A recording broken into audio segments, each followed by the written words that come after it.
اینه که 2 نفر هستن، 1 نفر کشاورزه، 1 نفرم دامداره، 2 تا هم کالا هست، یکی گوشت یکی سیب زمینی.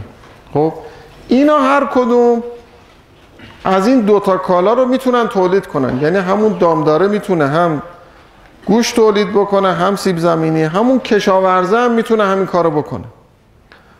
حالا اینا 2 تا انتخاب دارن، یکی این که هر دوی اینا رو هم گوشت میخورن هم سیب زمینی. خب حالا این یکی اینه که خودکفا باشن، یعنی این خودکفا به این معنی که هر کدوم جدا جدا اون چیزی رو تولید بکنن که خودشون مصرف میکنن.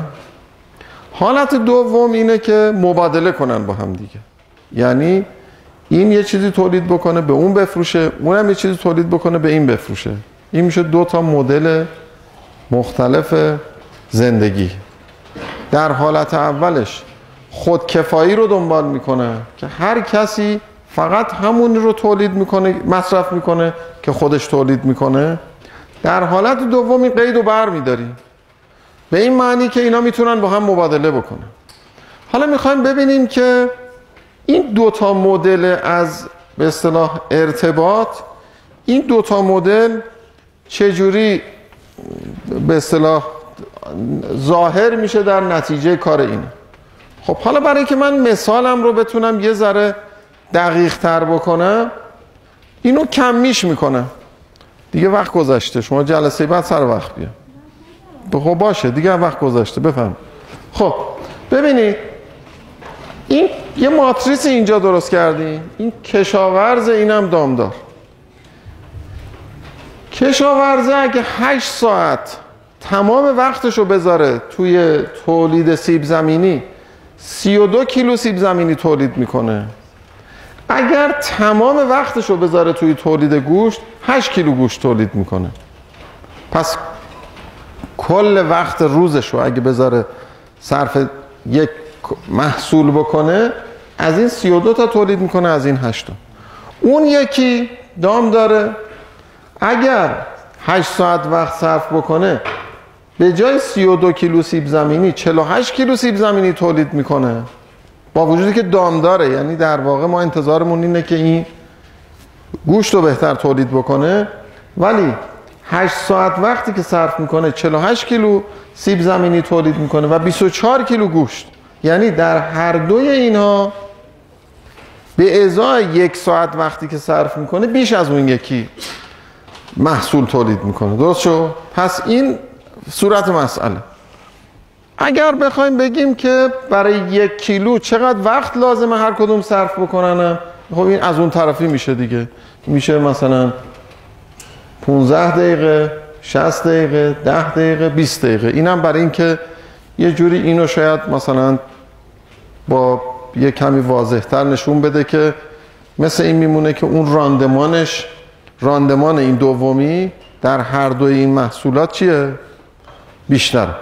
خب حالا اگر اینو در نظر بگیریم، فعلا حالت اول فرض میکنیم خودکفایی باشه، یعنی اینکه هر کدوم از اینا همونی رو که خودشون تولید میکنن مصرف بکنه.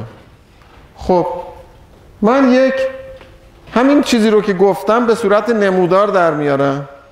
این مال کشاورز است. کشاورز اگر 8 ساعت وقت صرف بکنه 32 کیلو سیب زمینی تولید میکنه. اگر همون 8 ساعت رو صرف بکنه 8 کیلو گوشت تولید میکنه.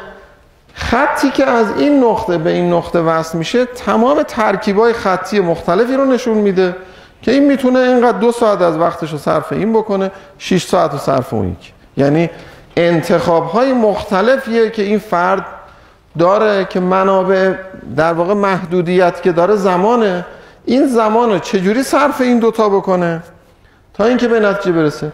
مثلا فرض کنید این یکی حالا میتونه، ما الان نمیدونیم چی مثلا باعث میشه که این نقطه رو انتخاب کنه، ولی مثلا این تصمیم گرفته به جای 8 ساعت اینقدر وقت صرف این بکنه که 16 کیلو سیب زمینی، 4 کیلو گوشت. اگر مبادله‌ای در کار نباشه روی همین نقطه متوقف میشه. یعنی یه نقطه روی این خط خلاصه براش میشه نقطه‌ای که انتخاب میکنه برای تولید و مصرف.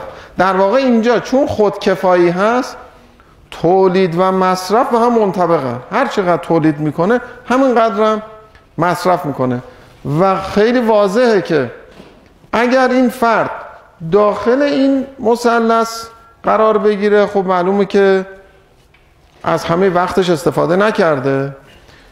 بیرون این ناحیه خط هم مثلا امکان پذیر نیست براش.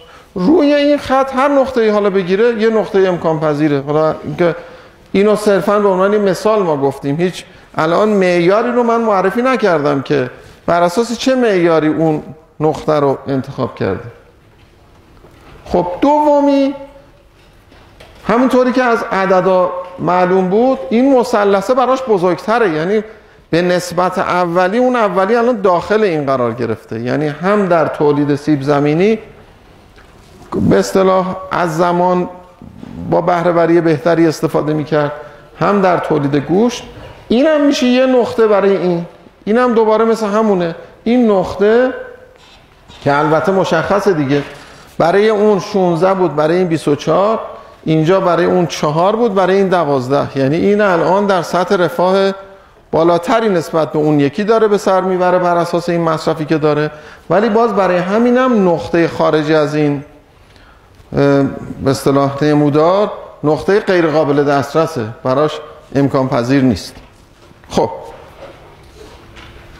حالا میگیم اینا با هم مبادله بکنه، اینا بخوان با هم دیگه یه مقداری این محصولی که تولید میکنه بده به اون یکی، یه مقداری هم از اون بگیره و اسمش میشه مبادله. این حالا عنوان دقیق تری که ما اینجا براش میذاریم میگیم تخصصگرایی. تخصصگرایی یعنی که یکی از اینا به سمت تولید یکی از این محصولات بیشتر حرکت بکنه، مثل این میمونه که این متخصص بشه در تولید یک کالایی، اون یکی هم همینجور. خب حالا بنابراین اینجا میشه، اونجا میشد خودکفایی، اینجا میشه مبادله. سوالی که مطرح میکنیم اینه که، یعنی حالا ادعایی که مطرح میکنیم حالا بهش میرسیم اینه که این هر کدام از این دو نفر و نه فقط اینی که ضعیفتره، این اونه که ضعیفتره، یعنی که از زمانش کمتر میتونه استفاده بکنه، نه فقط این بلکه اون یکی هم که از این قوی تره و بیشتر میتونه تولید بکنه، برای هر دوی اینها نقاطی خارج از اون نقطه امکان پذیر تولیدشون قابل دسترس میشه. یعنی یه چیزی فراتر از اونی که در حالتی که با هم مبادله نمی کردن میتونستن مصرف بکنن قابل دسترس میشه. یعنی این نقطه‌ای که اینجا الان من گذاشتم، این نقطه همینطوری که ملاحظه میکنید هم در سیب زمینی هم در گوشت هر دو بیشتر امکان مصرف برای این مصرف کننده در واقع ضعیفتر فراهم کرده و حالا این رو برای اون یکی هم میشه گفت که برای اونم همین اتفاق میفته و برای اینم نقطه 27 و 13 نقطه قابل دسترس میشه. حالا اینو الان میبینیم که چطوری میتونه این اتفاق بیفته. اما اتفاق جالب تر از این اینه که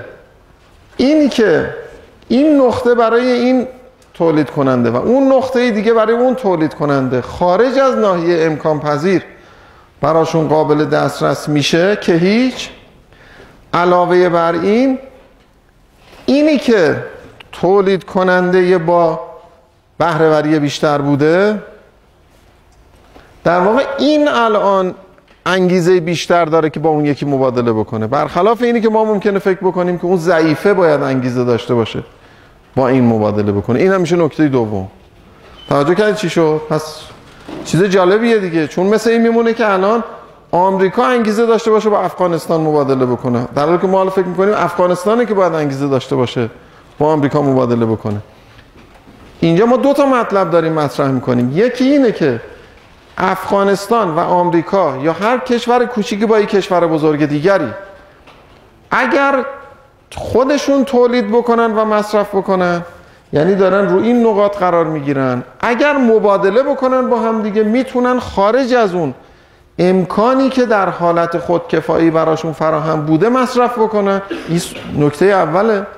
نکته دوم اینه که اتفاقا اونی که در واقع با بهره‌وری بیشتر داره تولید میکنه اتفاقا اون انگیزه بیشتر داره که با اون کوچیک‌تره، با اون که مثلا کمتر تولید میکنه بهره‌وریش پایین‌تره، یا حالا هر چیزی که حالا من اصطلاحات دقیق‌ترش رو به شما خواهم گفت، این انگیزه داره که با اون مبادله بکنه و از این منتفع میشه. یعنی در چه صورت این گزاره دوم گزاره درستیه؟ در این صورت که در واقع این سبد کالایی که این بهش میرسه نسبت به اینجا، این اضافه رفاهی که براش ایجاد میشه در مقایسه با اون اضافه رفاهی که برای اون یکی ایجاد میشده این بیشتر باشه و این تنها در این صورت میشه که این انگیزه داره دیگه.